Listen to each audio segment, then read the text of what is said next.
Fala pessoal, tudo bem? Bati um papo com a doutora Daiane, que veio gravar com a gente aqui em Curitiba o curso de Medicina de Precisão, e a gente fez um bate-papo bem legal, bem gostoso de participar. Tem 30 minutinhos, que foi logo antes da gente começar todo esse curso que está maravilhoso. Eu estou gravando esse curso, faltando o último módulo para a gente gravar. Esse é o momento que eu estou falando aqui com vocês. Mas vim aqui convidar vocês para assistir esse podcast, ouvir esse podcast, ficou maravilhoso. E a gente discutiu um monte de coisas super legal sobre medicina de precisão, a ética sobre o assunto, como que é isso na prática clínica, como que os colegas médicos estão se comportando em relação a isso, como é que os pacientes estão se comportando em relação a isso, como que nós médicos que estamos fazendo os nossos exames genômicos e estamos mudando nossa qualidade de vida, nós profissionais de saúde que agora, armados com tantas outras ferramentas, a gente tem tantos outros caminhos para levar o nosso paciente, o nosso relacionamento com esse paciente, culminar numa melhor qualidade de vida para ele. Ouça conosco esse podcast e eu tenho certeza que você vai gostar muito, dê o feedback para a gente. Eu vou ficar muito feliz em receber vocês em toda essa conversa que você vai participar junto conosco. Até mais, fala depois pra gente o que você achou. Tudo bem? Tudo bem. Como é que foi de viagem? Foi tudo certinho. Foi tudo certo? Empolgado pro teu primeiro curso online na Academia Médica? Muito empolgado, na verdade, assim, tem um tom de emoção, né, porque a gente imaginou isso já há tanto tempo nessa expectativa e agora, quando me deslocava para cá, pensava, enfim, irá acontecer, né? Tem uma expectativa porque é algo que é do meu dia a dia, então sempre quis, de alguma forma, colocar isso organizado, né? Porque você acaba fazendo na prática e aí o curso é tanto essa oportunidade de você parar, pensar, organizar essa sequência, como também dentro daquilo que foi uma demanda de o que é isso, né? O que está acontecendo, o que é a medicina de precisão, como que coloca a genética nisso. Então, hoje se concretiza aqui uma grande expectativa de todo um tempo, de uma construção, de um conhecimento, de uma história. Nossa, eu também estou extremamente feliz da gente estar fazendo isso. Bastante tempo que a gente se conhece, bastante tempo, bastante afinidade, né, que a gente teve em todos os assuntos que a gente sempre discutiu. E assim, dentro da minha trajetória de academia médica, o tempo que a gente se conheceu e tudo que eu estava vendo lá em 2016, que era o tempo que eu estava fazendo mestrado junto contigo, a gente conseguir contar essa história para os nossos alunos, para os nossos leitores, para as pessoas que acompanham a Academia Médica, para a gente também é um sonho realizado. Assim, não é uma questão de expectativa, mas é uma questão de, novamente, a gente ser um conector da boa ciência, não sei se existe a palavra boa ciência, mas um conector da ciência de ponta, ética, com os questionamentos que a gente precisa fazer. E conhecendo a tua história, as outras entrevistas, as outras conversas que a gente já fez, eu tenho certeza que a gente tem algo muito sólido, muito sedimentado em termos de conhecimento, de tempo científico, né? Quando a gente fala de tecnologia dentro de ciência médica, ela tem que ter esse escrutínio do tempo e todo esse olhar que você, quantos anos já estão trabalhando com genética de ponta desse jeito? Desde a parte do doutorado foi em 2014 que eu encerrei, né? Mas comecei lá em 2010, então são 13 anos dessa trajetória, né? Olhando para a genética, tentando compreender naquele momento, né? Era uma farmacogenética, mas ainda bem específica, né? Alguns genes, não tínhamos as ferramentas que tem hoje para poder avaliar, mensurar. E sempre que a gente está trabalhando algo que é de ponta, que é inovador, você fala para pessoas que ainda não entendem, não sabem. Então, tem aquelas pessoas que são os curiosos, os que estão, né, se sentindo motivados pelaquilo que é novo. mas tem aquele público que vai olhar como foi o primeiro transplante cardíaco, né? As reportagens do coração ainda batia quando se faz o transplante. E não, isso não vai dar certo, não vai funcionar, né? Isso é um marco na bioética que sempre se falava, né? Você define, você para redefinir o conceito de vida a partir do momento que você tem uma tecnologia como a do transplante. E hoje nós estamos vivendo novamente um limiar na ciência onde se pergunta, né, como que isso vai ser, como que isso acontece, como que eu aplico isso. Então, esses questionamentos e o desafio, e eu acho que isso é uma das coisas que a gente tem de ponto em comum também, né? Você olhar aquilo que é desafiador. E sempre que é desafiador, ele tem as vantagens, porque você está sendo um dos primeiros a falar, mas no sentido de um ponto que você tem dentro da inovação é que você precisa demonstrar de fato, né?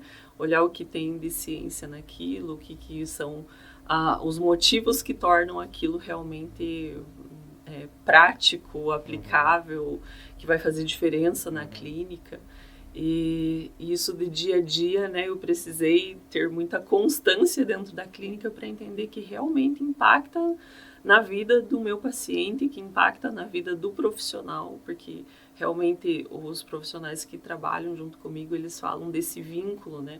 O paciente passa a ser compreendido e ele olha e aquele passa a ser o médico dele. Esse é o meu médico, porque ele conhece a minha essência, ele conhece a minha genética, ele sabe quais são os marcadores biológicos. Leu o meu livro, né? Ele teve acesso ao meu, né, ali, o meu mapa genômico. Então, a partir de agora, eu sei que posso, né, confiar a ele as condutas com uma maior precisão, assertividade. Então, tudo isso faz com que o desafio de cada dia de você mergulhar numa ciência que é nova, ele traga as benesses que te faz acreditar cada vez mais que realmente esse é o caminho.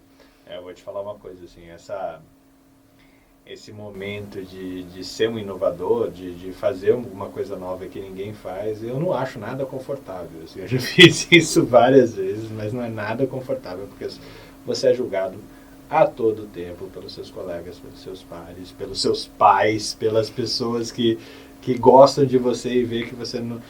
No meu caso, Fernando, você escolheu ser médico, mas você resolveu ser empreendedor, como assim? Você deixou a medicina? Não, o jeito que eu faço medicina é empreendendo, o jeito de eu ser médico é empreendendo e achando outros caminhos frente às limitações que a gente tem.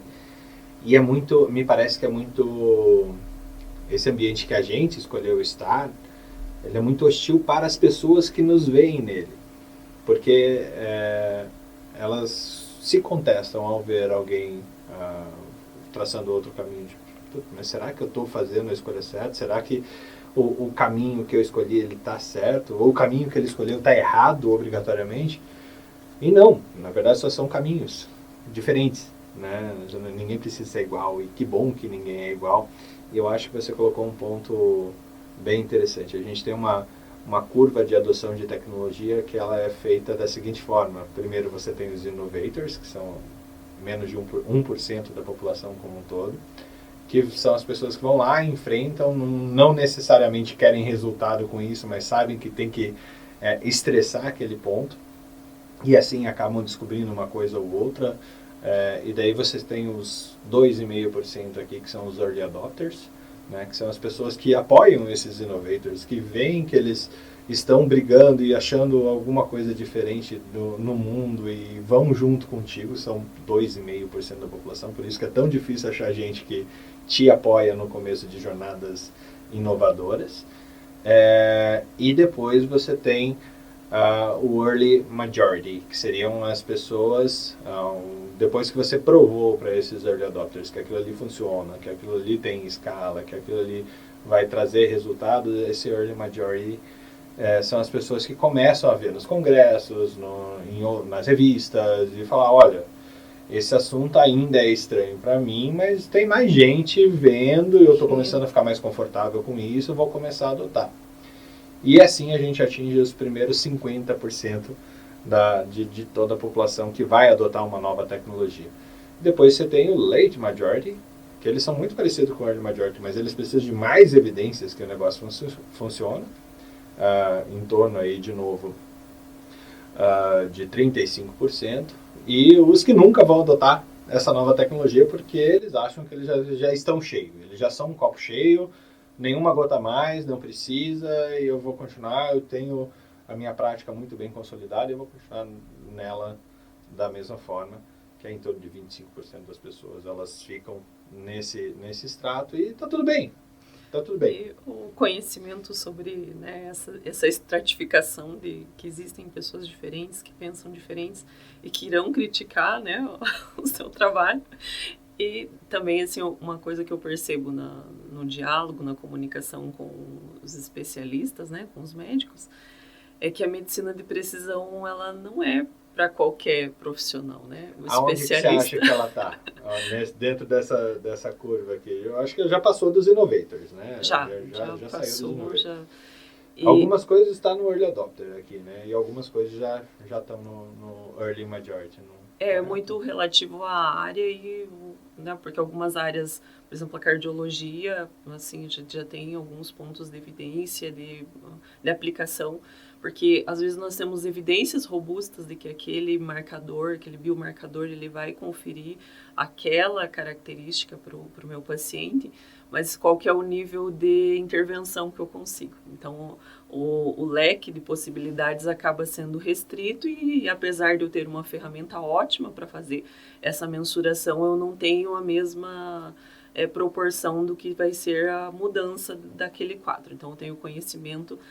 Agora, no câncer, né, a área da onco, realmente nós temos essa possibilidade de identificar perfis, seja prognóstico quanto de diagnóstico, e intervir da melhor forma com uma gama de ferramentas muito maior de processo, né? Você está com o paciente e você muda a conduta, você muda a medicação, você deixa de fazer um processo invasivo de quimioterapia. Na psiquiatria também, tanto com a fármaco quanto a Nutri, você consegue fazer tanto mensurações e ter marcadores precisos quanto intervenções mais assertivas. Mas uma diferença que eu vejo, Fernando, o especialista, ele precisa ser bom naquilo que ele faz. Ele tem que ter segurança para ele mudar uma conduta, para mudar o que é, que ele está sempre naquele protocolo, né? O paciente chega a esse sintoma, esse medicamento. Então, ele já é a pessoa que tem a característica de ser o melhor naquilo que ele faz. E aí, quando ele tem essa plasticidade de entender que ele pode personalizar, isso é uma segurança em relação a... Não, nesse caso, eu consigo alterar minha conduta a partir dessa nova ferramenta que eu tenho. Ou então, validar a conduta que eu já estava imaginando, né? Ter a certeza que a conduta que eu estava imaginando, ela é a correta. Sim, e aí a partir desse conhecimento que ele tem, dessa segurança em relação aos seus procedimentos, quando ele vê uma ferramenta nova, ele, né, nossa, ele percebe da sua clínica que nós precisamos avançar, que nós temos aí um histórico de diabetes, quanto tempo nós conhecemos causa, nós conhecemos, né, as relações e as pessoas sofrem de diabetes aí no dia a dia, então o que eu consigo mudar, alterar e como que eu consigo pegar processos que, né, nesse sentido de relação médico-paciente. Geralmente o paciente traz uma queixa assim, tudo que eu falo, o especialista fala, vai caminhar. Então, como que essa questão de qualidade de vida, de mudança de hábitos, ele passa a entender quando ele olha que o processo dele, o que é ele teve algo que é muito material, né? Porque é a sequência dele, é um biomarcador de uma expressão ou um microbioma ou uma parte de quantificação de proteínas que está ali trazendo algo que é mais concreto para que ele efetive algumas coisas que são relacionadas a o que traz da medicina de precisão, que é o processo proativo, né? A pessoa que é portadora daquela característica, daquela condição, ela também participa na promoção da sua saúde. E quando a gente fala isso de promoção de saúde, não olhando mais no sentido, né, não é o doente ou o paciente somente com as suas doenças, mas é o que gera saúde, né?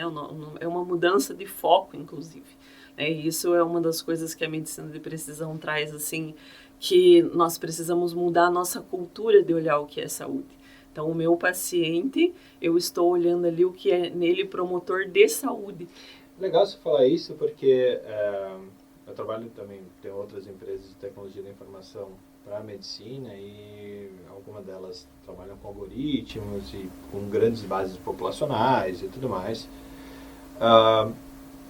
E uma das coisas que sempre o mainstream de quem está discutindo se dados realmente é o novo petróleo e tudo mais, assim, se essa quantidade de dados que você tem, a gente vai conseguir ter algoritmos que tragam algum tipo de predição com o que vai acontecer com essa pessoa em termos de saúde, né? E isso, numa lógica econômica, faz muito sentido, porque você consegue diminuir o custo econômico de uma vida dentro de um plano de saúde, por exemplo. Mas o que você está me falando em termos individuais é uma lógica de predição. É a gente predizer o que pode, não exatamente o que vai acontecer. Eu acho que para alguns casos a gente pode cravar e dizer isso vai acontecer com você, ou quase com certeza vai acontecer com você, que as predições de mais de 90% de acerto, né? Mas seria uma forma de fazer algo muito personalizado, como a gente falou, participativo, mas também preditivo, tanto em âmbitos populacionais quanto em âmbitos individuais. Como é que... E aí é uma dúvida da bioética e um pouquinho até mais complicada, né? Quando você começou a ver essa predição, essa quase certeza em algumas coisas que a genética dava, a genômica dava, como é que foi a Daiane questionadora do mundo vendo essa coisa, tipo Alzheimer, o determinismo do Alzheimer genético, como que isso veio, essa predição para coisas realmente complexas que ainda não tem solução para você e como é que você resolveu isso? Quando o paciente chega geralmente num histórico familiar, né, fala, olha, minha avó teve Alzheimer, minha mãe está no processo, e ali, de certa forma, no contexto familiar, ele sabe, né, e a gente faz a avaliação de risco mesmo sem ter o marcador genético, né, você acaba falando em aumento de 16%, 8%, conforme o número de gerações. Só que agora nós vamos conseguir entender o que está predispondo. Então, por exemplo, para o Alzheimer, existem vias diferentes para você chegar ao mesmo quadro, né? Então, você tem um processo mais pró-inflamatório ou por rotas metabólicas. E isso, como foi, né, lá no meu projeto de doutorado, inclusive, quando eu chegava com a avaliação dos genes e eu percebia no olhar daquele idoso, às vezes no estágio inicial da demência... Tipo, ferrou. Errou, minha vida está determinada assim, dessa forma, é o que ele pensava. Assim. Aquele olhar ainda de uma expectativa, né? Porque, de certa forma, o paciente vem com a expectativa, sabendo a causa, eu quero, né, a forma se sabe a origem, eu vou conseguir modular isso, evitar, tratar. E essa é uma questão ética bem importante quando a gente se coloca diante do paciente para conseguir, no momento que você está fazendo ali o termo de consentimento para que ele vai fazer o teste, né? Uhum. Aquela primeira conversa antes, eu já tive pessoas que nesse esclarecimento eles desistem de avaliar esse marcador com comunicação dessa informação, né? Uhum. Então ele fala assim, olha, eu prefiro não saber disso, mas eu quero que você cuide do que eu posso fazer no sentido de prevenção, porque eu posso, né, com essa informação sobre o meu risco de Alzheimer, ter mais preocupação do que, de fato, adotar. Mas tudo que você falar de condutas que são importantes, né, e no caso o médico for fazer, ele vai seguir. Mas, realmente, essa é uma questão que é preciso ter muito claro. E isso eu acho que é importante dentro de cada especialidade, porque, por exemplo, se você vai montar como especialista dentro do teste genético, o que é importante para aquele paciente, para a tua conduta, será que você insere no teu teste personalizado essa informação? Uhum. Porque essa predição, ao mesmo tempo que você tem os níveis de... né, quando eu falo de Alzheimer, eu não tenho essa porcentagem para o que é risco esporádico.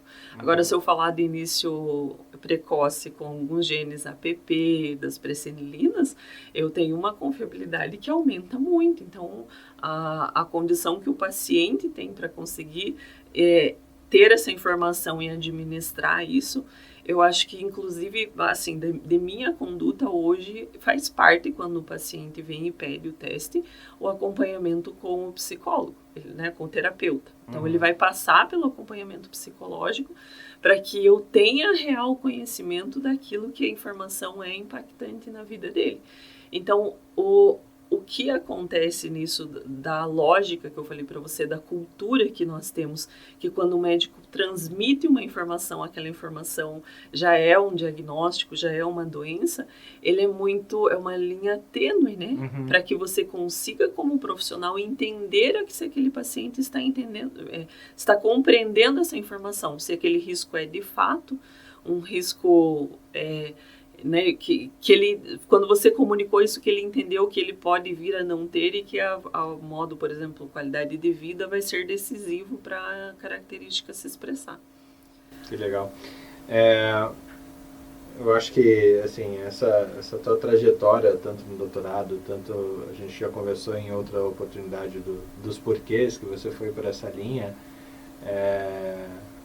essa motivação pessoal, né? Eu acho que até vale a gente retomar, para quem não ouviu isso, por que mexer na genética, mexer não, mas descobrir esse caminho tão inexplorado ainda, apesar de ser uma ciência que existe um baita investimento global, industrial, que todo mundo está atrás desse, talvez até o santo grau da ciência, que seria tanto a genômica, a proteômica, todas as derivações do que a gente chama de medicina de precisão aqui. Por que você foi por esse caminho? Então eu vou pegar 2 pontos, né, assim, porque eu, quando discutia dentro da bioética, exatamente por esses aspectos que nós falamos de você olhar o limite, né? Você está comunicando uma informação diferente, então será que nós temos essa mudança de cultura para entender o que é predição? Nós temos uma cultura que eu invisto para cuidar daquilo que já é uma doença, mas eu não cuido para não expressar aquela característica. E teve alguns episódios, né, pessoais que eu vivi, que foi, o primeiro deles foi quando minha mãe teve um linfoma, e aí, né, como geneticista eu fui olhar tudo que tinha de artigo, de publicações, de produção sobre, e encontrei, né, alguns estudos que relatavam a questão de intolerâncias não identificadas, né, que ficam ali no nível crônico e com o tempo você acaba tendo uma alteração nos monócitos e a parte do linfoma como esse fator ambiental que é um desencadeante, não como um risco genético mensurado pelo teste, mas que você tem uma causa que foi um estudo de genética de populações que avaliou e viu que naquela comunidade a intolerância era muito frequente, não identificada, era inclusive uma colônia com hábitos de muito consumo de leite, de trigo, e aí a propensão era alta. E nesse processo eu estava ali fazendo meus exames de rotina e eu identifiquei, né, que eu tinha a parte genética de predisposição daquela mesma comunidade e com o desfecho que aconteceu com a minha mãe. Então, você zerou glúten, zerou lactose, do linfoma, zerei. Né, fiz a readequação, então hoje na minha alimentação eu cuido. E quando as pessoas dizem assim, mas como que é viver sem leite, sem o trigo? Falo assim, gente, é só isso. Sabe, quando eu olho minha mãe jovem, né, 57 anos, a expectativa que eu tinha com meu filho de conviver, é a vida dela. Quando eu tiro isso, imagino que eu estou fazendo um processo de prevenir um linfoma futuro, a proporção é muito pequena, porque eu continuo me alimentando, mudei qualidade de pele, eu tinha muitos problemas assim, que geralmente eram... nas articulações, tinha algumas dores, assim, e eu fui tirando, eu fui percebendo, tinha queda de cabelo, e nunca consegui identificar qual que era o fator causal. Quando eu fiz todos os exames e aquilo se concretizou, mudou a minha qualidade de vida, mudou a minha saúde. Então, quando eu pensei nisso, foi uma informação genética que trouxe para mim uma prevenção para uma condição futura. Naquele momento começou assim, você tem isso porque você é uma pesquisadora, naquele momento eu estava no Instituto para Pesquisa do Câncer, onde, né, participava do delineamento do projeto Genomas Paraná, o tempo todo falando de medicina de precisão, o impacto que vai ter. Então já era ali nessa construção, foi eu que delineei a parte a ética desse projeto, né, no Genomas Paraná. Então, muitas conversas falando sobre a medicina de precisão e sua aplicação na prática clínica. E naquele mesmo tempo ali, chegou uma pessoa, assim, um nível universitário, que ela tinha feito um teste desses, né, direto ao consumidor. Ela pediu o teste e no teste dela veio o BRCA1, era um polimorfismo único, mutação. E ela chegou e falou assim para mim, olha, eu estou tranquila porque eu não tenho risco de câncer de mama. E quando ela falou isso, eu pensei, olha como que está sendo a leitura dessa informação, porque não tenho conhecimento suficiente sobre o que o teste está querendo dizer. E aí naquela conversa com a pessoa, eu falei, olha, mas você tem certeza? Ela falou, sim, meu teste. Eu falei, então me dá teu teste. Aí fui olhar aquilo, né? Imagina, a gente tem hoje de painéis, né? São mais de 20 genes relacionados ao câncer de mama. Se fosse pelo menos o BRCA1 e CA2, mas era, né, um único polimorfismo, a pessoa se tranquilizou. Porque o estrago que a Angelina Jolie faz na vida das pessoas, né? O fenômeno, né? Que eu tenho pacientes que chegam assim, ó, doutor, eu quero saber se eu tenho o gene da Angelina Jolie. E agora eu tô recebendo também um grupo mais, né, de idosos querendo saber se eles têm o gene do Thor. Então, são os genes aí, né, que ficam... Os genes da moda, né? Da moda, são um paciente delimitado pela mídia. E quando eu entendo que essa pessoa chega para o profissional, porque essa pessoa chegou e falou assim, olha, eu fiz o meu teste, falou para o médico especialista, ele falou, isso daí não serve para nada. Mas ela ficou com aquela informação. Então, qual é a nossa responsabilidade ética se nós que sabemos e conseguimos avaliar e explicar para o paciente, não vamos tomar as condutas? Então, eu fico pensando assim, o quanto é danoso essa questão do médico falar, isso não serve para nada, e o quanto pode trazer de problema para o próprio médico, né? Porque se ele, especialista, teve uma consulta e falou, olha, esse exame que você fez não serve para nada, e de repente, em algum tempo, daqui a 10 anos, esse paciente tem um câncer de mama, meu amigo, parabéns, você ganhou um processo. Né? Porque a tua voz ali foi a voz que disse, olha, não se preocupe, você pode viver do jeito que você quiser, porque câncer de mama você não vai ter. É algo temerário você ser categórico dessa forma frente à ignorância da leitura do exame. Porque o paciente, quando ele olha, então ele fiz o meu teste, eu olho lá, e aí ele fala assim, nossa, olha a minha ancestralidade aqui está minha avó, realmente minha avó veio dessa região, olha aqui está o meu avô, e ele vai se identificando, sabe? A reação do teu paciente quando você fala, porque né, tem inúmeros fatores ali que são a gente tem níveis de evidência diferenciado, então aversão ao coentro, que aparece lá no teste. E fala, eu odeio o coentro mesmo. Eu odeio, tem risco aumentado para jogos de azar, né? Uma coisa que aparece. E daí ele vai se identificando com aquelas coisas que são assim, né? São bem do efeito recreativo do teste, que chama atenção, é por isso que as pessoas compram, né? E uma coisa que eu fazia na minha conduta, geralmente eu pegava testes que eram somente as variantes que têm uma relação clínica e não fazia, ou de ancestralidade. Eu falava assim, poxa, eu paguei tudo isso e não vou saber minha origem étnica. As pessoas compram porque elas querem aquilo que está no seu dia a dia. E ele olha e se identifica, olha, realmente, olha, na minha família tem diabetes e aqui está o risco alto. Ninguém tem isso daqui na minha família e o meu está risco baixo. Ele olha, ele vê sentido, ele vê mais sentido naquele teste que está dialogando com algumas coisas dele que são pessoais, personalizadas, do que o médico que falou que não é nada, né? Uhum. Então, isso acaba sendo um motivo que para mim foi um start. Toda essa lógica me chamou a atenção para uma das coisas que eu sempre achei uma das mais complexas dentro da medicina, do relacionamento médico-paciente, de como o paciente se porta frente a um agravo recém-descoberto. Diabetes, hipertensão, dislipidemia, ou até a possibilidade de um câncer que seja relacionado a um histórico familiar que a pessoa reconheça, né? E esse caso, assim, eu venho brigando com isso desde a faculdade, eu sempre falava assim, se o paciente não toma a medicação que você prescreveu, a culpa é sua. Se ele não muda os hábitos, a culpa é sua, né, como profissional. Né, porque você não soube comunicar adequadamente ou não soube engajar esse paciente para que ele fosse para uma mudança.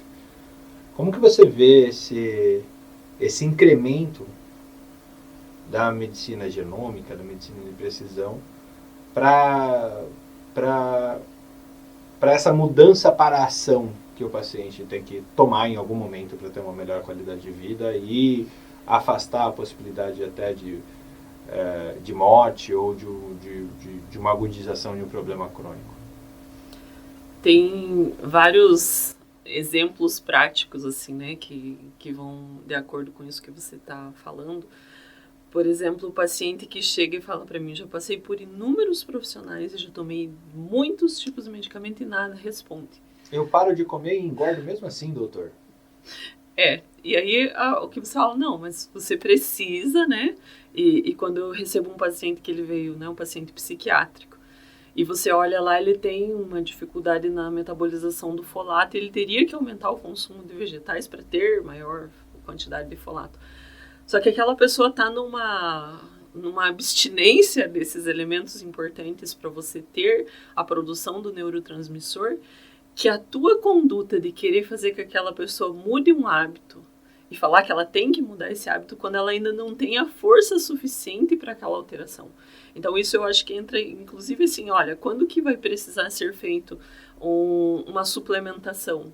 Às vezes até o paciente conseguir ter forças para entender o processo e ele perceber a melhora, então vamos começar com esse suplemento e depois, de passo a passo, porque numa realidade, quando a gente pensa de rotina, aquela pessoa, você medir que todo paciente precisa fazer uma atividade física ou todo paciente precisa mudar o hábito alimentar, você passa a entender aquilo. Esse paciente que não responde a medicamento nenhum, às vezes você vai olhar, as CIPs dele são todas muito ruins mesmo. Ele tem uma metabolização que é dificílimo você encontrar uma rota metabólica que saia daquela família de CIP que ele não tenha, assim, isso é quase uma totalidade daquele paciente que fala que não se adequa a medicamento nenhum. E às vezes, porque geralmente isso, né, vem lá da psiquiatria, essa pessoa é difícil, sabe aquele olhar assim de que a pessoa não está fazendo aquilo que foi o recomendado? Quando você olha para aquela genética do teu paciente assim, e pensa daqueles marcadores, né? Quantas vezes eu olhei para a parte genética de um paciente e pensei assim, como é difícil mesmo para essa pessoa dar conta de mudar. Ela tem um histórico de genes ali de metabolização de gordura que faz tudo para que o organismo dela otimize a quantidade de armazenamento energético. E como que eu consigo uma intervenção que vai ajudar? Ele passa a mudar a nossa forma de entender a pessoa quando você olha aquilo que da receita dela realmente já está indo para um sintoma. E nesse sentido, a explicação que é dada ao paciente, e ele fala assim, nossa, então a culpa não é minha mesmo, só minha, né? E ele olha e ele passa a pensar o que está acontecendo com ele e o engajamento para essa mudança, que eu acho que a nossa imposição para o outro, né? Você precisa fazer isso, se ela não acontecer como um processo de entendimento, como um aprendizado, né? Tem um exemplo que às vezes lá a glicose está alta e né, eu tive um caso de um paciente, era um idoso que cuidava da esposa com Alzheimer. E ele ainda estava cognitivamente bem, só que a fuga dele era, né, o doce. Então, como que eu consigo entender no meu paciente, se eu tirasse aquilo de lá, ele provavelmente a parte de conduta dele de dia a dia. Então, a medicina de precisão, além de você ter essas ferramentas, é você olhar fator ambiental. E o fator ambiental não é só tirar o que eu consigo transformar dessa realidade junto com o paciente, essa participação, ela passa a ter o engajamento quando ele entende que você olhou para ele na dimensão de totalidade desse hábito. Então, se eu falo só o tirar açúcar e não compreendi que na dinâmica dele hoje é a rota de fuga, eu não vou ter aderência, ou a aderência dele vai ser mais prejudicial do que benéfica, né? Porque aí, por enquanto, era a glicose que não estava bem, mas de repente ele pode entrar no mesmo ciclo depressivo dentro do quadro que ele estava. Então, a lógica da medicina que cuida da saúde, ela entende o marcador biológico, mas ela entende o fator ambiental. Que esse fator ambiental, ele está interagindo com os biológicos e não tem como uma peça funcionar distante da outra, né? Eu não tenho só o biológico ali, eu tenho uma pessoa na sua integralidade. E o fator ambiental importa e muito, né, para essa tomada de decisão. Pô, sensacional. E, assim, de novo, reitero a minha felicidade de estar fazendo isso junto com você, de trazer todo esse conhecimento.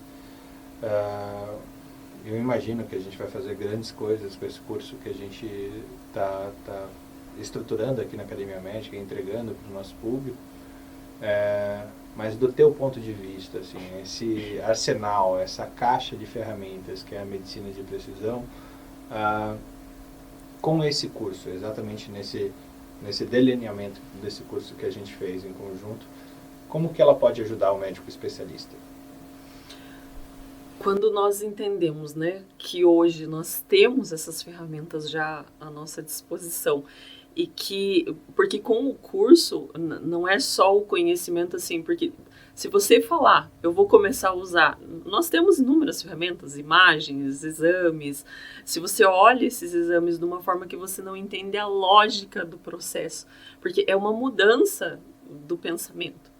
Como que isso aconteceu, de onde veio, que transformação que foi essa? Começou lá com o projeto Genoma, então foi chamado de medicina genômica, mas a genômica não responde tudo, então vem a era pós-genômica. Então, nesse caminho, desse movimento, né, que alguns profissionais dizem, não, ainda não está em tempo. Tá, mas nós vamos esperar ficar tudo pronto e de quando a gente for mergulhar nesse mar da biologia, dos sistemas, da nova medicina, o movimento está acontecendo e essa caixa de ferramentas que você falou, ela já nos dá um processo, e é em processo. Então, quando eu entendo da ferramenta que nós temos hoje, ainda não chegou a medicina de precisão, ainda não chegou na sua totalidade, né? Nós ainda não desfrutamos de tudo que está sendo construído, de todos os consórcios mundiais, de toda a variabilidade genética para poder identificar e trazer uma medicina bastante assertiva, mas o que nós temos hoje já nos auxilia dentro do processo, né? Dentro dessa transformação, porque você passa a olhar a lógica do funcionamento e nós estamos aprendendo, e isso eu vejo dos profissionais especialistas que trabalham, eles não mudam só a forma do instrumento, seja ele metabolômica ou mapeamento genético, ele passa a integrar dentro da sua prática clínica aqueles conceitos, aquele conhecimento sistêmico e a partir disso ter a resposta que faz tanto a aderência profissional quanto a busca das outras pessoas que entenderam aquela pessoa realmente mudou, melhorou, né? O profissional entende agora o que está acontecendo. Então, quando eu olho para essa caixa de ferramentas, eu vejo ela dentro de um contexto integrado, né? Que não é só a ferramenta, mas nós aprendemos a utilizar essas ferramentas pensando no que é o conceito de medicina genômica, medicina de precisão, né? Que hoje é a forma mais recente que nós chegamos a um consenso. Inclusive no curso nós vamos passar por esse histórico, né? Como foram essas transições para entender como o conceito foi construído e chegar o que eu consigo dentro da minha especialidade, porque para cada especialidade nós temos ferramentas diferenciadas, mas apesar delas serem diferenciadas, a base, é isso que o curso vai nos ajudar a compreender qual que é a base para a construção desse tipo de medicina. E agora, eu como especialista, que eu já sou referência naquilo que eu faço, ou que eu quero me tornar essa referência, como que eu vou conseguir utilizar essas ferramentas que estão disponíveis, porque eu entendi a lógica de como essa medicina funciona.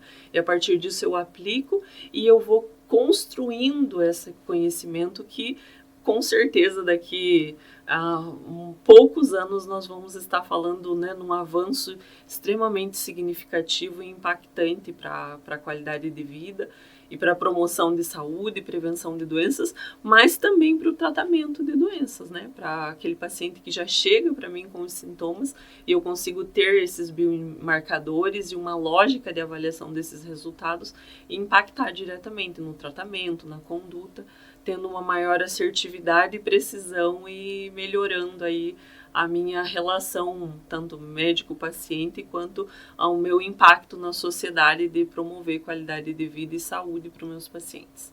Sensacional. Então, no fim do dia, esse é um convite para as pessoas entrarem nessa curva de aprendizado que não tem um fim. Esse fim não está próximo, esse aprendizado não está próximo, tem muita coisa para evoluir em termos de medicina de precisão, mas só vai desfrutar disso quem já estiver nessa curva, né? Eu sei que você que está ouvindo a gente, a tua genética na faculdade foi igual a que eu tive, ou seja, nada, né, perto do que é o conhecimento para hoje. A genética que você teve na sua especialização, no seu,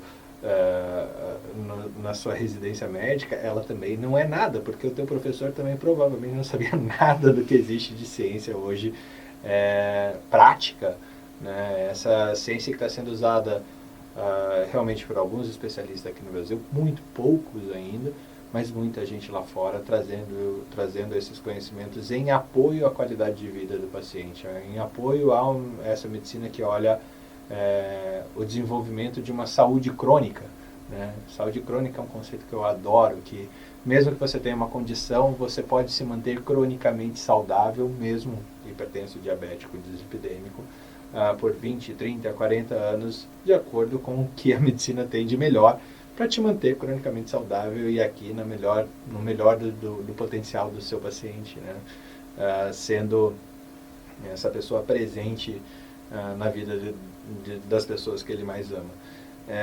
Então, doutora Daiane, realmente é um prazer ter você com a gente nesse curso de medicina de precisão que a gente moldou juntos aqui na Academia Médica.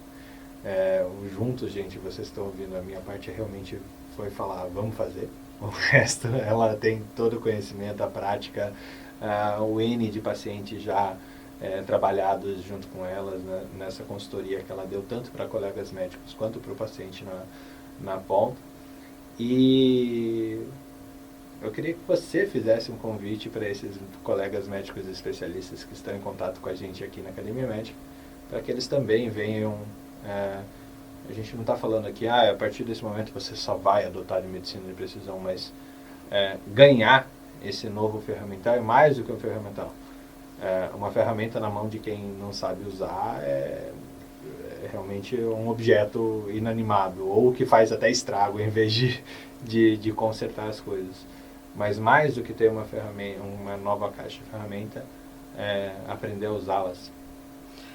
Fernando, nesse movimento que nós temos da medicina de precisão, de um novo tempo, né? A questão de termos especialistas, porque quando você tem um mapeamento genômico, por exemplo, você tem todas as áreas ali sendo, né, avaliadas, investigadas. E se eu não tenho um especialista que hoje compreende o que essas informações estão nos dizendo, e a partir delas começa a adotar condutas personalizadas, essa é uma necessidade. As pessoas estão, né, realizando seus testes, estão nessa busca dessa nova forma de medicina. E o meu convite para cada especialista, para um curso que está sendo pensado com muito carinho e dedicação, né, trazendo tudo isso que é um aprendizado prático, né. Eu tentei nesse momento dessa construção que sim em conjunto, né, com a Academia Médica, em cada momento de entender, porque vocês sabem o que são as necessidades dos especialistas, e olhando assim o que eu consigo de fato, a partir dessa base, transformar dentro da minha atuação, dentro do meu consultório. Então, as aulas estão pensadas para ser o mais dinâmico possível, para que você possa, a partir do curso, já sair aplicando, né, colocando esses conceitos no seu dia a dia, integrando e se preparando cada vez mais para usar as ferramentas que só tendem a se expandir cada vez mais a partir do conhecimento da medicina de precisão.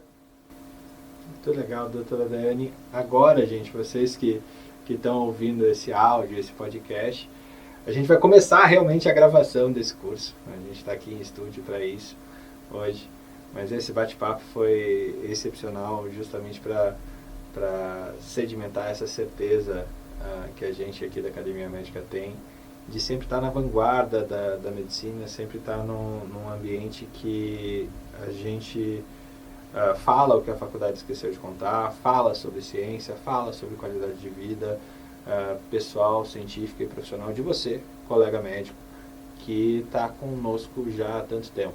Então, é um ambiente, é um momento muito, muito, muito agradável para a gente, que de novo estamos na frente do conhecimento, levando isso, compartilhando, expandindo os horizontes de cada um de vocês, que podem utilizar toda a experiência que vocês já têm como médicos clínicos especialistas ou cirurgiões especialistas, agora com esse novo arcabouço de conhecimento que é a medicina de precisão.